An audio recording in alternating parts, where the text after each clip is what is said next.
बालाघाट से बड़ी खबर है, जहां पर पुलिस और नक्सलियों के बीच मुठभेड़ हुई है। एक जवान को गोली लगी है। घायल जवान का नाम शिव कुमार शर्मा बताया जा रहा है। बेहतर उपचार के लिए गोंदिया रेफर किया गया है। घायल जवान को थाना रूपझर क्षेत्र के अंतर्गत कुंदुल जंगल क्षेत्र में मुठभेड़ हुई। 12 से 15 हथियारों के साथ वर्दीधारी नक्सलियों से जवानों का आमना सामना हुआ।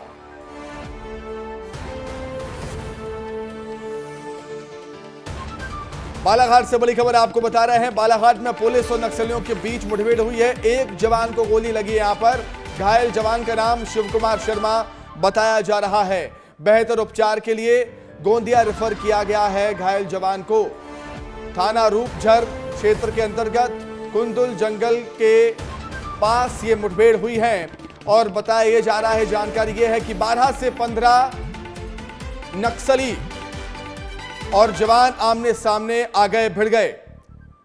एक जवान को गोली लगी है। हालांकि नक्सलियों को कितना नुकसान हुआ इस बात की जानकारी निकलकर सामने नहीं आई है। लेकिन जब से अमित शाह, केंद्रीय गृह मंत्री अमित शाह कह चुके हैं कि नक्सलियों को पाताल से ढूंढकर निकालकर मारेंगे, भले ही नक्सली पाताल में छुपे हों, सरेंडर करना होगा। अगर सरेंडर नहीं किया तो हश्र अंजाम बुरा होगा। और नक्सलियों के खिलाफ ताबड़तोड़ कार्रवाइयां जारी हैं। इससे पहले कल आपने देखा था छत्तीसगढ़ में किस तरीके से नक्सलियों को ढेर किया जवानों ने। आज बालाघाट में यह कार्रवाई हुई है। 7 राज्यों के साथ समन्वय बैठक हुई थी नक्सलवाद के खात्मे को लेकर। अमित शाह ने नक्सलवाद के खात्मे को लेकर 7 राज्यों के साथ बैठक की थी। ये नजर आता है कि केंद्र सरकार भी कितनी गंभीर है। नक्सलवाद को जड़ से खत्म करना है। कल हमने आपको बताया कि किस तरीके से बड़ी सफलता हासिल हुई थी छत्तीसगढ़ में। बड़ी सफलता हासिल हुई थी कांकेर में, अबूझ मार्ग के जंगलों में जिस तरीके से सफलता हासिल हुई। 5 नक्सलियों को ढेर कर दिया था। उसके बाद अब बालाघाट में भी पुलिस और नक्सलियों के बीच मुठभेड़ हुई है। हालांकि फिलहाल एक जवान को गोली लगने की जानकारी मिल रही है। कुंदुल जंगल क्षेत्र में मुठभेड़ की वारदात मुठभेड़ हुई है। अधिक जानकारी के लिए हम बातचीत करेंगे। चितरंजन हमारे सहयोगी हमारे साथ जुड़ गए हैं बालाघाट से। चितरंजन, फिलहाल क्या कुछ अपडेट है? एक जवान को गोली लगने की जानकारी है, लेकिन नक्सलियों को कितना नुकसान हुआ ये बताइए जरा। निश्चित मैं आपको बता दूं कि हर रोज की तरह आज भी पुलिस उसको जवान जो है सर्चिंग पे निकले हुए थे। तभी नक्सलियों द्वारा वहां पर घाट लगाकर बैठा हुआ था, तो जवानों पर हमला फायरिंग कर दी गई, जिसके चलते वहां पर एक जवान जो गंभीर रूप से घायल हो गया, जिसे बेहतर इलाज के लिए गोंदिया रेफर किया गया। जो जवान घायल है उसका नाम शिव कुमार शर्मा बताया जा रहा है। और ये भी इनपुट निकल के सामने आया कि लगभग 12 से 13 नक्सली वर्दीधारी थे, हथियार बंद थे, जो जंगल का फायदा उठाकर भाग गए। लगातार पुलिस जंगलों में सर्चिंग कर रही है। आंकड़ा ये लगाया जा रहा है कि जब एक्सचेंज ऑफ फायर हुआ तो उसमें कुछ जवान घायल, कुछ जो नक्सली है वो भी घायल हुए। लगातार पुलिस जो है सर्चिंग कर रही है, जुटी हुई है। जिस तरह से देखा जा रहा है छत्तीसगढ़ में लगातार जवाबी कार्रवाई हो रही है, इसके चलते अब मध्य प्रदेश को नक्सली नए ठिकाने बनाने की इस तरह की बातें सामने आ रही थी। और आज देख सकते हैं आप कि यहाँ पर नक्सलियों के द्वारा एक बार फिर से पुलिस जवान पर हमला किया गया। हालांकि जो जानकारी सामने आ रही है कि पुलिस जो जवान है अभी भी जंगलों में सर्चिंग कर रहे हैं। निश्चित ही आने वाले समय में बेहतर सफलता मिल सकती है। चितरंजन, जिस तरीके से खबर है कि एक जवान को गोली लगी है, जख्मी हुए हैं हमारे एक जवान, उनकी हालत फिलहाल क्या है? उन्हें हालांकि रेफर किया गया है। उनके स्वास्थ्य के बारे में क्या कुछ जानकारी आपके पास? निश्चित ही जिस तरह से जवान को गोली लगी थी तो काफी गंभीर बताया जा रहा था, लेकिन गोंदिया में उन्हें बेहतर इलाज के लिए रिफर कर दिया गया है और उनका इलाज जारी है। अभी जो खतरे से बाहर वो जवान बताया जा रहे हैं और कामना की जा रही कि जल्दी वो ठीक हो जाएंगे। और यह जो पूरी घटना हुई रूपझर थाना के कुंदुल जंगल के क्षेत्र की मामला, क्योंकि काफी घना जंगल है। यहाँ पर नक्सलियों के एक तरह से कहा जाए कि काफी सेफ अपने आप को जोन समझते हैं, तो जिसके चलते वहां पर पुलिस को इनपुट मिला था कि कुछ नक्सली वहां पर आने की संभावना है, तो वहां पर सर्चिंग बढ़ा दी गई थी। और देखिए आज सफलता मिल गई है। नक्सलियों को उल्टे पैर भागना पड़ा।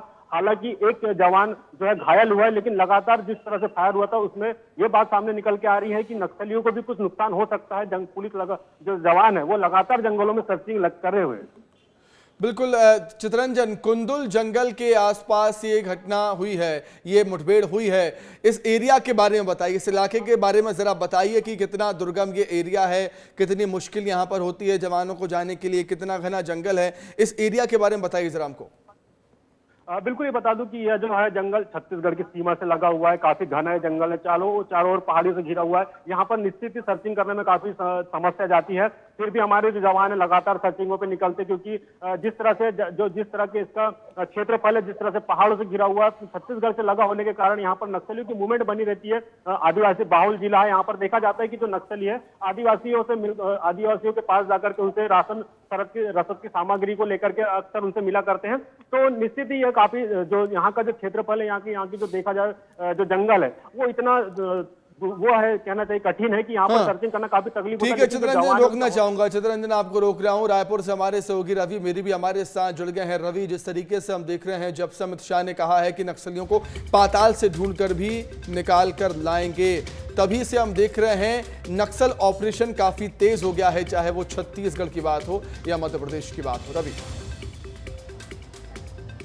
सुमित, पिछले 9 महीने में लगभग 200 नक्सलियों को ढेर किया गया है। लगातार फोर्स अटैकिंग मोड में है, लगातार फोर्स जंगलों में सर्च ऑपरेशन कर रही है। इससे नक्सली भाग रहे हैं, डर रहे हैं। हमने कांकेर का मुठभेड़ भी देखा, उसमें 24 घंटे से लगातार हमारे जवान उन नक्सलियों को घेर के रखे, वो भागने की कोशिश कर रहे हैं लेकिन भाग नहीं पा रहे हैं। और अब बस्तर में लगातार एक्शन लिया जा रहा है, तो वहाँ से नक्सली भागकर अब नए सुरक्षित इलाके की तलाश में लगे हुए हैं। तो उसी सुरक्षित इलाके को कहा जा रहा है एमएमसी जोन, जो कि छत्तीसगढ़, मध्य प्रदेश और महाराष्ट्र तीनों से मिलकर बनता है। वो बालाघाट का इलाका होता है। और छत्तीसगढ़ के हिस्से की बात करें तो छत्तीसगढ़ में राजनांदगांव का हिस्सा होता है, और महाराष्ट्र के हिस्से की बात करें तो महाराष्ट्र के देवरी का इलाका। ये तीनों लोकेशन मिला के एमएमसी जोन जो नया तैयार हो रहा है, वहां पे नक्सली अपने आप को सुरक्षित महसूस कर रहे हैं। इसीलिए वहां पे ज्यादातर नक्सली दक्षिण छत्तीसगढ़ से नक्सली ऊपर उठ के उत्तर छत्तीसगढ़ में जा रहे हैं और राजनांदगांव से होते हुए इसी एमएमसी जोन में अपना नया ठिकाना बनाने की कोशिश कर रहे हैं।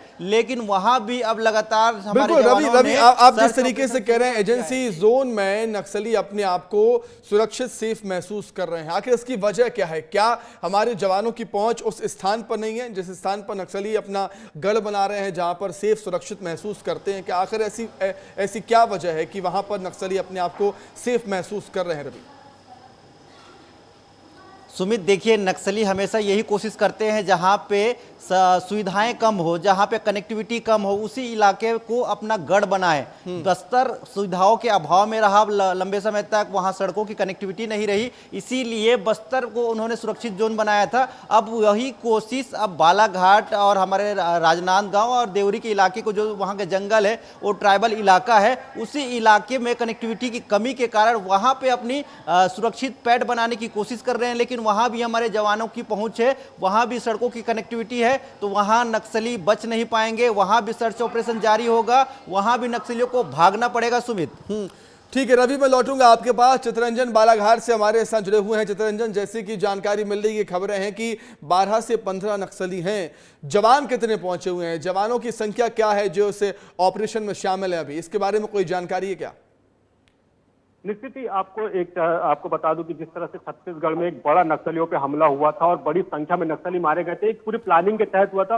उसी तरह से बालाघाट की पुलिस को भी सूचना मिली थी कि बड़ी संख्या में नक्सली वहां पर मौजूद है, जिसको लेकर के वहां पर जो पुलिस, जो बल द्वारा पूरी सुरक्षा को मद्देनजर रखते हुए वहां पर बड़ी संख्या में जवानों को भेजा गया था। एरिया डोमिनेशन करते हुए गए थे, लेकिन कुछ ना कुछ जैसे देखा जाता है कि जिस तरह से पुलिस के मुखबिर काम करते हैं, उस तरह से नक्सलियों का भी एक नेटवर्क होता है, वो उन्हें सूचना कर देता है। हो सकता है कि पुलिस से थोड़ी सी हल्की सी चूक हुई होगी और जिसके बाद जो नक्सलियों को सूचना पहुंच गई कि हाँ, उन्होंने जैसे ही पुलिस एक्शन में आती, उन्होंने अंधाधुंध पुलिस पर फायरिंग कर दी। गनीमत रही कि कोई बड़ी कैजुअलिटी नहीं हुई। हालांकि एक जवान निश्चित ही घायल हुआ, यह दुखद बात है, लेकिन उसका इलाज जारी है। वो भी जल्दी, ईश्वर से कामना करते हैं कि वो भी जल्दी ठीक हो जाए। लेकिन बालाघाट जिस तरह से नक्सली आपने देखा जा रहा है कि बहुत बेहतर, मतलब कहना चाहिए कि सेफ जोन कहा जा रहा है बालाघाट को, क्योंकि यहाँ का जो एरिया है, यहाँ की जो जंगल है वहाँ पे काफी जुड़ा हुआ है, नदियों से किनारे से लगा हुआ है। तो ऐसे में लगातार नक्सली यहाँ पर मूवमेंट बन रहती है। अगर छत्तीसगढ़ में ज्यादा प्रेशर दिया जाता है पुलिस जवानों के द्वारा, वहाँ पर ज्यादा कार्रवाई की जाती है, तो वो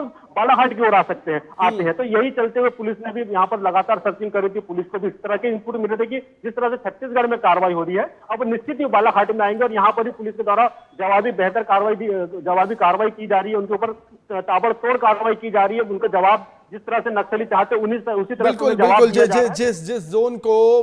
जिस जोन को नक्सली सेफ समझ रहे हैं वहां पर भी अब हमारे जवानों का कब्जा होगा, वहां पर भी सुरक्षा कैंप खुल जाएंगे। बहुत शुक्रिया, बहुत धन्यवाद आपका रवि जुड़ने के लिए, बहुत धन्यवाद चित्ररंजन आपका जुड़ने के लिए, तमाम जानकारी बातचीत के लिए।